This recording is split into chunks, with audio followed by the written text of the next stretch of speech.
তো আজকে আমরা আমার যে অ্যাকোরিয়ামে হর্ন মাছটা ছিল তার জলটা অনেকটা নোংরা হয়েছিল, তাই সাইফুন করব সেই জলটা। তো চলো এবার সাইফুন করা যাক।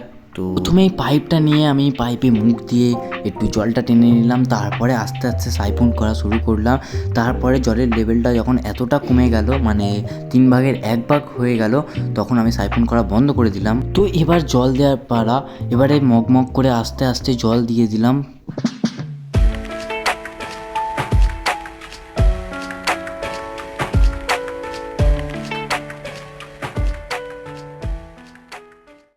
তো যেমন কি আমি অ্যাকোরিয়ামে জল ভর্তি করে দিয়েছি, আর আমার মাছটা ফিল্টারের পিছনে লুকাচ্ছে।